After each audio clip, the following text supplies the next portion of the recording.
Hello दोस्तों, स्वागत है एक बार फिर से आप सभी का हमारे यूट्यूब चैनल डिज़ाइनर बरेली वाला में। दोस्तों आज की वीडियो बहुत ही डिमांडिंग वीडियो है। दोस्तों हमारे सब्सक्राइबरों का हमेशा कहना होता है, मास्टर जी आप कटिंग बताते हैं लेकिन कुर्ता स्टाइल शर्ट की आपने स्टिचिंग नहीं बताई है। तो आज की वीडियो में आपको कटिंग और स्टिचिंग दोनों बताएंगे। दोस्तों जो आज की वीडियो में हम आपको कटिंग और स्टिचिंग बताने वाले हैं, ये हमारा 44 साइज़ का कुर्ता है। दोस्तों ये हमारे कस्टमर का ही कुर्ता है, इसकी ही हम आपको सिलाई और दोस्तों कटिंग दिखाएंगे। दोस्तों स्क्रीन पर नाप शो हो रहा है, आप बहुत ध्यान से नाप को देख लीजिएगा। दोस्तों सबसे पहले मैं यहाँ पर एक सीधे स्केल से सीधा निशान लगाऊंगा। ठीक है दोस्तों, ये मैंने सीधे स्केल से एक सीधा निशान लगा लिया। दोस्तों जो लंबाई रहेगी दोस्तों, जो हमने इनकी लंबाई यहाँ पे थी दोस्तों, वो थी 29 इंच। हम एक इंच बढ़ती करके 30 इंच पर निशान लगाएंगे, क्योंकि आधा इंच हमारा यहाँ पर सिलाई में जाएगा और आधा इंच हमारा दोस्तों बॉटम फोल्डिंग में जाएगा। दोस्तों आप इस मेथड से अपने नॉर्मल फिटिंग कुर्ते की कटिंग भी कर सकते हैं, बस आपको लंबाई बढ़ाना होगी, याद रखिएगा। अब दोस्तों जो मुझे अगला निशान लगाना है दोस्तों, वो निशान लगाना है दोस्तों इसके शोल्डर डाउन का। दोस्तों साइज़ 40, साइज़ 42 और 44 में जब शोल्डर नॉर्मल शोल्डर होते हैं, ज़्यादा ढलके हुए शोल्डर नहीं होते हैं, तब हम शोल्डर डाउन 2 इंच पर करते हैं, याद रखिएगा। एक बार फिर मैं 2 इंच पर ही इसका निशान लगाऊंगा। ठीक है दोस्तों, मैंने ये 2 इंच पर निशान लगा दिया। अब दोस्तों जो मुझे अगला निशान लगाना है दोस्तों, वो इसका आर्म होल डाउन या फिर इसे बोलते हैं मुड्डा डाउनिंग का निशान लगाना है। दोस्तों हम साइज़ 44 में जो कुर्ता कटिंग होती है उसमें जो मुड्डा डाउन या फिर आर्म होल डाउन का निशान लगाते हैं, वो 9.25 इंच पर लगाते हैं। ठीक है दोस्तों, एक बार फिर मैं 9.25 इंच पर ही निशान लगाऊंगा। ठीक है, और जो दोस्तों मुझे पेट का निशान लगाना है दोस्तों, अगर इसका पेट कम होता है इनका, तब दोस्तों हम पेट का निशान 17 इंच पर या फिर 16.5 इंच पर लगा देते हैं। लेकिन दोस्तों वो नापा हमने 45 इंच, तो जो हम पेट के लिए निशान लगाएंगे दोस्तों, वो हम 20 इंच पर निशान लगाएंगे। दोस्तों आपको ये लगता होगा दोस्तों कि ये काफ़ी नीचे हो गया, दोस्तों ऐसा कुछ नहीं है। आपने जब भी किसी भी आदमी का बॉडी स्ट्रक्चर देखा होगा तो आपने देखा होगा जो पेट का सबसे बड़ा हुआ हिस्सा होता है वो दोस्तों नीचे की तरफ होता है। बहुत से लोग दोस्तों ऊपर की तरफ उस बड़े हुए पेट का निशान लगा देते हैं, तब क्या होता है दोस्तों, यहाँ पर हमारे साइड में काफ़ी शर्ट ढीली हो जाती है और नीचे भी ढीली हो जाती है। ठीक है दोस्तों, अब दोस्तों मुझे इन सारे निशानों को सीधा कर लेना है। दोस्तों जो हमें शोल्डर का निशान लगाना है दोस्तों, वो हमें जो हमने शोल्डर डाउनिंग का निशान किया उस पर लगाना है। दोस्तों इनका जो हमने शोल्डर नापा था दोस्तों, वो नापा था हमने 18.5 इंच। 18.5 का जब मैं आधा करूँगा दोस्तों, तब हो जाएगा 9.25 और 2 सूत केवल मैं एक्स्ट्रा दूंगा। ये मैंने 2 सूत एक्स्ट्रा दे दिया। सिलाई हमारी लेकिन आधा इंच से ही होगी, याद रखिएगा। हम जो एक्स्ट्रा दे रहे हैं केवल शोल्डर का आधा करके, उसमें 2 सूत बढ़ती दे रहे हैं, लेकिन सिलाई हमारी आधा इंच से ही होगी, याद रखिएगा। अब दोस्तों हमें फिटिंग का निशान लगाना है। दोस्तों फिटिंग के लिए मैं सीने का 1/4 करूँगा, तब हो जाएगा दोस्तों 11 इंच। ये मैंने 44 का जब 1/4 किया, वो हो गया 11 पर निशान लगाया। और दोस्तों नॉर्मल फिटिंग के कुर्ते में हम जो लूजिंग देते हैं दोस्तों, वो देते हैं हम 1.5 इंच और 1 पॉइंट और बढ़ती। ठीक है दोस्तों, इसके बाद दोस्तों मुझे यहाँ पर जहाँ पर मैंने फिटिंग का निशान लगाया, यहाँ से मुझे तख्ती माइनस करनी है। दोस्तों साइज़ 44 में तख्ती माइनस की जाती है दोस्तों, वो की जाती है कुर्ता कटिंग में, याद रखिएगा। वो की जाती है दोस्तों 1.5 इंच, चाहे वो शॉर्ट कुर्ता हो या फिर जो लॉन्ग कुर्ता बनता है नॉर्मल कुर्ता, उसमें जो तख्ती हमें माइनस करनी होती है दोस्तों 1.5 इंच करनी होती है। दोस्तों जो हमने इनका टमी नापा था, वो नापा था हमने 45 इंच। 45 का जब मैं 1/4 करूँगा, तब हो जाएगा 11.25। 11.25 मतलब 11 इंच 2 सूत। ये मैंने 11 इंच 2 सूत पर निशान लगाया। अब 1.5 इंच और 1 सूत में यहाँ पर लूजिंग के लिए दूंगा। ठीक है दोस्तों इनका जो हमने हिप नापा है दोस्तों, वो नापा है हमने 43 इंच। लेकिन दोस्तों हम 43 नहीं लगा सकते, जितना हमारा टमी है दोस्तों, हम उतना ही यहाँ पर निशान लगाएंगे। ये दोस्तों मैंने इसको नापा, ये हो रहा है मेरा 13 इंच, 13.25 इंच हो रहा, सॉरी यहाँ पर भी मैं 13.25 इंच पर ही निशान लगाऊंगा। ठीक है दोस्तों, अब दोस्तों मुझे जो कम ढाल वाला स्केल होता है, उससे मुझे इन निशानों को आपस में मिलाना है। सबसे पहले मुझे इस तरीके से जो यहाँ पर नीचे वाले निशान को बिल्कुल सीधा, नीचे का हिस्सा सीधा होता है स्केल का, वहाँ से इस तरीके से मुझे मिलाना है। और फिर दोस्तों स्केल को इस तरीके से हमें पलटना है। ठीक है, हल्का सा अंदर, ये देखिए लगभग मैंने 1 इंच अभी इसको अंदर रखा है इस तरीके से, यहाँ से यहाँ तक ऐसे शेप दूंगा। फिर दोस्तों हाथ से मैं शेप देता हूँ इस तरीके से शेप देते हुए। ठीक है दोस्तों, मुझे मार्क करना है।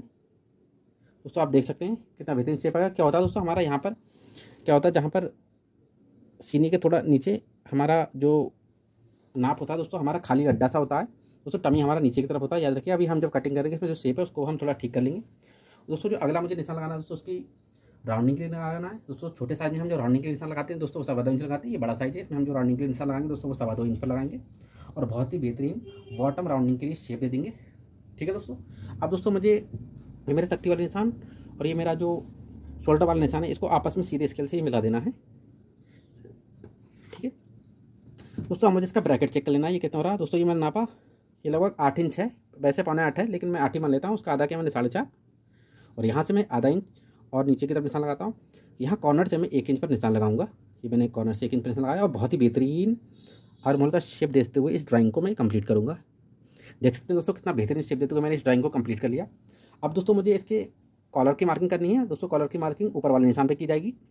दोस्तों कॉलर की मार्किंग हमने जो फिक्स में कॉलर नापा है इनका, वो नापा है दोस्तों हमने 17 इंच। जब 17 का मैं छठा हिस्सा निकालूंगा तब वो हो जाएगा दोस्तों 3.25 इंच और एक सूत, लगभग 3 इंच में एक सूत कम मान लीजिए। चलिए दोस्तों हम 3.25 इंच पर ही लगाते हैं, क्योंकि हमारा जब हमने चौक से निशान लगाया तो एक सूत तो वैसे ही बढ़ जाएगा। और कॉलर के हाले की गहराई के लिए हम जो निशान लगाएंगे दोस्तों वो भी हम 3.25 इंच पर लगा देते हैं। हम दोस्तों फ्रंट पार्ट में जो कॉलर के हाले का मार्क करते हैं गहराई के लिए वो हम रफली लगाते हैं, क्योंकि जब हम कॉलर चढ़ाते हैं तो उस टाइम एडजस्ट कर लेते हैं दोस्तों। वो हम आपको दिखाएंगे भी जब हम कॉलर को चढ़ाएंगे स्टिचिंग वाले पार्ट में, ठीक है दोस्तों। इसी के लास्ट में हम आपको स्टिचिंग बताएंगे दोस्तों। इस शोल्डर वाले निशान को और कॉलर के हाले वाले निशान को आपस में सीधे स्केल से इस तरीके से हमें मिला लेना है, ठीक है दोस्तों। देख सकते हैं कितना बेहतरीन तरीके से इसकी जो ड्राफ्टिंग है वो कंप्लीट हो गई। अब दोस्तों जो कटिंग होगी वो सारे निशानों पर होगी दोस्तों। आपसे रिक्वेस्ट है, अगर आप चैनल पे पहली बार आए तो प्लीज़ चैनल को सब्सक्राइब करें। वीडियो पसंद आए तो प्लीज़ वीडियो को लाइक करना ना भूलें दोस्तों। हम आपके लिए बहुत मेहनत करते हैं, फिर भी आप हमारे चैनल को सब्सक्राइब करके नहीं जाते। प्लीज़ आपसे रिक्वेस्ट है, प्लीज़ चैनल को सब्सक्राइब कर दिया करें दोस्तों। ये हो सकता है वीडियो कुछ लंबी हो जाए, लेकिन आप स्टेप बाय स्टेप जब इस वीडियो को लास्ट तक देखेंगे तो आप इस कुर्ते की कटिंग भी सीख जाएंगे और कुर्ते को बनाना भी सीख जाएंगे। अभी दोस्तों मैं हाले को नहीं कट कर रहा हूँ, क्योंकि मैं बैक पार्ट कट करूँगा तब दोस्तों मैं इसका जो एडजस्टमेंट करूँगा, उसके लिए मैं फ्रंट के हाले को कट नहीं कर रहा हूँ दोस्तों। यहाँ पर मुझे बॉटम की राउंडिंग को कट नहीं करना है, मुझे बैक पार्ट को फ्रंट पार्ट की राउंडिंग को एक साथ ही कट करना है, याद रखिएगा। मैंने इसको इस तरीके से कट कर लिया दोस्तों। इस तरीके से हमारी फ्रंट पार्ट की कटिंग और ड्राफ्टिंग कंप्लीट होगी। चलिए दोस्तों बैक पार्ट के लिए हम कपड़े को बिछा लेते हैं दोस्तों। बैक पार्ट कट करने के लिए मैंने फैब्रिक को बिछा लिया है। अब दोस्तों मुझे सबसे पहला जो काम करना है दोस्तों, यहाँ पर मुझे एक सीधे स्केल से सीधा निशान लगाना है दोस्तों, क्योंकि इसमें हमारे कुछ आड़ापन आ रहा है, उसको सीधा करने के लिए दोस्तों। अब जो मुझे सबसे पहला एडजस्टमेंट करना है दोस्तों बैक पार्ट में, वो करना है मुझे बैक पार्ट जो हमें बढ़ाना होता है उसके लिए निशान लगाना है दोस्तों। साइज 40, साइज 44 और साइज 42 में हमें जो बैक पार्ट बढ़ती कट करना होता है फ्रंट से दोस्तों, वो करना होता है 2.25 इंच, याद रखिएगा।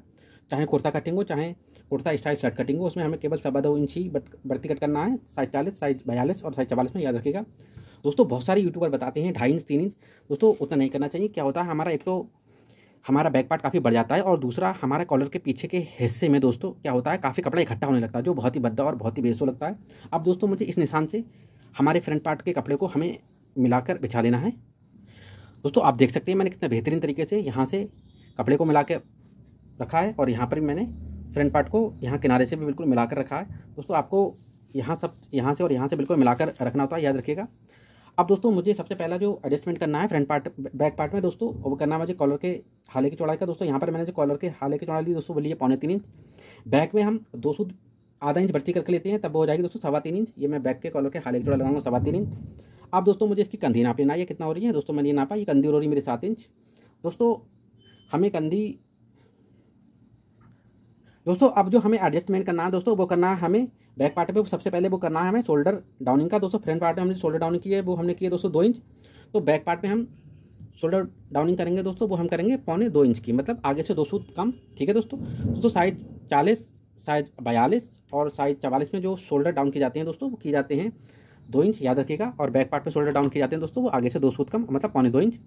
अब दोस्तों मुझे जो अगला एडजस्टमेंट करना है वो दोस्तों करना है कॉलर के हाले की चौड़ाई का। फ्रंट में जो हमने कॉलर के हाले की चौड़ाई लगाई दोस्तों, वो लगाई हमने 3.25 इंच, आपको दिखाई देता है। बैक में हम जो कॉलर के हाले की चौड़ाई लगाएंगे दोस्तों, वो हम लगाएंगे 3.25 इंच, मतलब आगे से आधा इंच बढ़ती। अब दोस्तों मुझे इसकी कंधी नाप लेनी है, मैंने इसकी कंधी नापी दोस्तों, ये होगी 7 इंच। ये दोस्तों हमारा लंबाई का निशान था, इससे हमें भी कोई मतलब नहीं है। अब जो हमें कंधी का निशान लगाना है दोस्तों, वो इस वाले निशान पर लगाना है, ऊपर वाले निशान पर, इस पर, ठीक है दोस्तों 7 इंच हमने लिया यहाँ से, और इस तरीके से हमने कंधी का निशान लगा दिया। अब दोस्तों इस निशान को सीधे स्केल से मुझे मिला देना है, याद रखिएगा दोस्तों। अब जो हमें अगला एडजस्टमेंट करना है दोस्तों, हमने यहाँ से फ्रंट आर्मोल का शेप दिया था, यहीं से हम बैक आर्मोल का भी शेप देंगे दोस्तों। बैक आर्मोल के शेप के लिए यहाँ पर हम 0.25 इंच लगाएंगे, मतलब 1 इंच में 2 सूत कम कर निशान लगाएंगे, और इस निशान को सीधे स्केल से ही मिला लेंगे, ठीक है दोस्तों। ये जो मैं आपको मेथड बता रहा हूँ, ये बहुत ही परफेक्ट और बहुत ही बढ़िया मेथड है। इससे आपके कुर्ते की फिटिंग और फिनिशिंग बहुत बढ़िया आती है। आप देखेंगे भी जब मैं आपको इसकी स्टिचिंग बताऊँगा, और उसके बाद जब मैं इसको पहना के दिखाऊँगा कस्टमर को, तो आप देखेंगे कितनी बेहतरीन फिनिशिंग आ रही है दोस्तों। अब यहाँ से ही मुझे बैक आर्मोल का भी शेप दे देना है, ठीक है दोस्तों। आपसे रिक्वेस्ट है कि वीडियो को प्लीज़ लास्ट तक देखें, क्योंकि हम आपको इसमें कॉलर पट्टी को काटना और उसको चिपकाना, और साथ में जो कॉलर है हमारा उसको भी चिपकाना हम आपको सिखाएंगे दोस्तों। अब हमें बैक के कॉलर के हाले की गहराई के लिए निशान लगाना है दोस्तों। हम बैक के कॉलर के हाले की गहराई साइज 40, साइज 42 और साइज 44 में 1.5 इंच और 1 सूत पर लगाते हैं। मैंने 1.5 इंच और 1 सूत पर निशान लगा दिया। इसको मैं आगे इस तरीके से बढ़ा लूँगा, और एक बॉक्स बना लिया मैंने, और यहाँ से बहुत ही बेहतरीन बैक कॉलर के हाले का शेप दे दूँगा, ठीक है दोस्तों। इस तरीके से दोस्तों हमारी बैक पार्ट की जो मार्किंग है वो कंप्लीट हो गई दोस्तों। आपसे रिक्वेस्ट है कि हम आपके लिए बहुत मेहनत करते हैं और वीडियो बनाते हैं, प्लीज़ आप वीडियो को लाइक कर दिया करें। अगर आप कोई हमें सजेशन देना चाहते हैं तो प्लीज़ कमेंट कर दिया करें दोस्तों। जो हमें जो कटिंग करनी है वो दोस्तों सारे निशानों पर ही करनी है।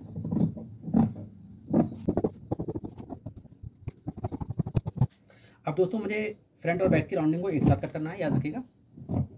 मैंने इसको इस तरीके से कट कर लिया, ठीक है दोस्तों। अब दोस्तों मुझे जो बैक पार्ट है उसमें दोस्तों आधा इंच बैक पार्ट को छोटा कट करना है, क्योंकि दोस्तों हमने यहाँ पर 2.25 इंच बढ़ा रखा है, तो उससे क्या होगा, हमारा पीछे का पार्ट थोड़ा लटक जाएगा नीचे की तरफ से। उसको हम एडजस्ट करने के लिए यहाँ पर आधा इंच से 1 सूत का बैक पार्ट को हम कट कर देंगे। ये देखिए मैंने बैक पार्ट को इस तरीके से कट कर दिया, ठीक है दोस्तों। इससे क्या होगा, हमारी पीछे की लंबाई तो कम नहीं होगी, लेकिन जो पीछे का पोर्शन लटक जाता है वो दोस्तों लटकेगा नहीं दोस्तों। इस तरीके से हमारी फ्रंट और बैक पार्ट की कटिंग कंप्लीट होगी। चलिए दोस्तों हम स्लीव के लिए हम फैब्रिक को बिछा लेते हैं। दोस्तों स्लीव कट करने से पहले मैं आपका इसको आर्मोल नाप के दिखा देता हूँ। दोस्तों हमारा जो आर्मोल आना चाहिए दोस्तों, वो जो हमने फिक्स में नापा था, आपने जो स्क्रीन पर नाप देखा था स्टार्टिंग में फिक्स से नाप था, उससे हमारा 2 से 2.5 इंच से 3 इंच ढीला आना चाहिए। तो यहाँ पर मैंने आधा इंच पे इस तरीके से निशान लगा लिया, और यहाँ से हम आधा इंच इस तरीके किनारे से तो मिला के रखेंगे, लेकिन यहाँ से मिला के नहीं रखेंगे। और बैक का सबसे पहले आर्मोल नापेंगे, आधा इंच छोड़ते हुए, यहाँ पर मैं आधा इंच छोड़कर ही निशान मार्क कर रहा हूँ दोस्तों। ये नापा दोस्तों, ये मेरा हो रहा है 13.25 इंच, 13 इंच में 2 सूत का, ठीक है। मुझे इस तरीके से इसको पकड़ करना है, फिर से मुझे यहीं पर आना है और मैं फ्रंट के आर्मोल को नापूंगा दोस्तों। देख सकते हैं ये मेरा हो रहा है 23.5 इंच लगभग। दोस्तों जो हमने इनका फिक्स में आर्मोल नापा था दोस्तों, वो नापा था हमने दोस्तों इनका 19 इंच, ठीक है दोस्तों। अब मेरा आधा इंच यहाँ पे सिलाई में जाएगा और आधा इंच दोस्तों बैक पार्ट में सिलाई में जाएगा, ठीक है दोस्तों। और आधा इंच हमारा फ्रंट के शोल्डर जोड़ने में और आधा इंच बैक के शोल्डर जोड़ने में जाएगा। तब हमारा 2 इंच क्या होगा, हमारा शोल्डर जोड़ने में चला जाएगा। तब हमारा दोस्तों जो आर्मोल बचेगा आप दोस्तों, वो बचेगा 21.5 इंच। और जो हमने फिक्स में नापा था आर्मोल, वो नापा था हमने दोस्तों 19 इंच। तो लगभग हमारा 2.5 इंच लूज आर्मोल आ रहा है, जो कि बिल्कुल सही है दोस्तों। अब दोस्तों हम स्लिप के लिए कपड़े को बिछा लेते हैं और हम आपको स्लिप के बारे में बताते हैं। दोस्तों हम केवल इसमें कुर्ता स्टाइल वाले स्लिप कट करेंगे। दोस्तों हम इसमें केवल कुर्ता स्टाइल के स्लीव कट करेंगे, उसके लिए हमने कपड़े को बिछा लिया है। दोस्तों लंबाई है जो इनकी स्लीव की वो है दोस्तों 25 इंच। तो दोस्तों यहाँ पर मैंने इस तरीके से चौक का निशान लगाया और मैं 25.5 इंच पर निशान लगाऊंगा। ये मैंने 25.5 इंच पर निशान लगाया। थोड़ा सा इसको कपड़े को और एडजस्ट कर लूँगा, यहाँ पर मैंने इस तरीके से एडजस्ट कर लिया, ठीक है दोस्तों। दोस्तों अब मुझे सबसे पहले अब जो एडजस्टमेंट करना है दोस्तों, अब वो करना है मुझे बाइसेप डाउनिंग का। दोस्तों ये साइज 44 है, साइज 44 में हम जो बाइसेप डाउनिंग करेंगे दोस्तों, वो सीने का 10वां हिस्सा निकाल के उसमें 2 सूत और बढ़ती, सीने का 10वां हिस्सा निकालेंगे, तब हो जाएगा 4.25 और उसमें 2 सूत बढ़ती करके हम 4.5 इंच पर निशान लगाएंगे और इस निशान को हम आगे की तरफ बढ़ा लेंगे, ठीक है दोस्तों। दोस्तों जो हमारा तैयार आर्मोल आ रहा है दोस्तों, वो हमारा आ रहा है दोस्तों 21.5 इंच। 21.5 का आधा करूँगा तब हो जाएगा दोस्तों मेरा 11.25 और 2 सूत बढ़ती करके मैं 11 इंच पर निशान लगाऊंगा। दोस्तों केवल 2 सूत इसलिए बढ़ा रहा हूँ क्योंकि हम जब आर्मोल के शेप देते हैं फ्रंट और बैक के, तब 2 सूत तो दोनों हिस्सों में अपने आप ऑटोमेटिक बढ़ जाता है। अब दोस्तों हमें इसकी मोरी के लिए निशान लगाना है, ठीक है दोस्तों। दोस्तों जो हमने इनकी मोरी नापी थी, वो नापी थी दोस्तों हमने 12 इंच। 12 का आधा करूँगा वो 6 इंच, ठीक है दोस्तों, और आधा इंच सिलाई मार्जिन, ठीक है दोस्तों। अब मुझे दोस्तों जो मेरा स्लीव शेप वाला स्केल होता है, इसमें बहुत ज़्यादा ढाल होता है, उस ढाल वाले स्केल से मुझे इन निशानों को आपस में मिलाना है, ठीक है दोस्तों। आप देख सकते हैं दोस्तों, वीडियो पसंद आती हो तो प्लीज़ वीडियो को लाइक कर दें। चैनल पर पहली बार आए तो प्लीज़ चैनल को सब्सक्राइब करें। दोस्तों अगर आप हमसे पैटर्न खरीदना चाहते हैं तो दिए गए व्हाट्सअप नंबर पर हमें कॉन्टैक्ट करें। हमारे पैटर्न डिलीवरी पूरी इंडिया में अवेलेबल है। दोस्तों इस निशान को आपस में सीधे स्केल से मिला देना है, ठीक है दोस्तों। और इसको नापना है। ये दोस्तों हमारा लगभग 11 इंच है। 11 को मुझे दोस्तों 4 पार्ट में डिवाइड करना है, मतलब 4 हिस्सों में बांटना है। 11 का आधा 5.5 और 5.5 का भी आधा मैं करूँगा, तब हो जाएगा 3.25। यहाँ से भी मैं 3.25 इंच पर ही निशान लगाऊंगा। अब दोस्तों यहाँ पर मैं आधा इंच बढ़ती, यहाँ पर 3 सूत, मतलब आधा इंच से 1 सूत कम। ये हमारे जो लाइंस होती हैं बनी हुई, वो 1-1 सूत कहलाती हैं, 1 लाइन से 1 सूत, ठीक है। यहाँ पर 3 लाइन्स मतलब आधा इंच से 1 सूत कम। यहाँ पर मुझे 3 लाइन्स मतलब आधा इंच से 1 सूत कम। और बहुत ही बेहतरीन बैक आर्म होल का स्लीप में शेप दे देंगे। दोस्तों देख सकते हैं कितना बेहतरीन शेप आ गया। अब दोस्तों जो हमारा सेंटर वाला निशान है, ठीक है दोस्तों, यहाँ से मुझे 3 सूत और डाउन करना है। ये मैंने 3 सूत डाउन किया और मुझे फ्रंट आर्म होल का स्लीप में शेप दे देना है। देख सकते हैं दोस्तों कितना बेहतरीन फ्रंट आर्म होल का स्लीप में शेप आ गया। इस तरीके से दोस्तों हमारा ये स्लीप की ड्राफ्टिंग कंप्लीट हो गई। दोस्तों यहाँ पर हमने बॉटम में मार्जिन नहीं दिया था फोल्डिंग के लिए, मैंने यहाँ पर बॉटम में मार्जिन भी दे दिया दोस्तों। अब दोस्तों जो मुझे कटिंग करनी है वो सारी निशानों पर ही करनी है, याद रखिएगा दोस्तों। इसके बाद हम आपको इसकी पेस्टिंग या फिर खर्चा काटना सिखाएंगे। यहाँ पर मैंने कोट लगा लिया। चलिए दोस्तों इसकी पेस्टिंग के लिए हम कॉलर और दोस्तों ताबीज पट्टी उसको चिपकाते हैं। कैसे चिपकाते हैं मैं आपको बताऊंगा दोस्तों।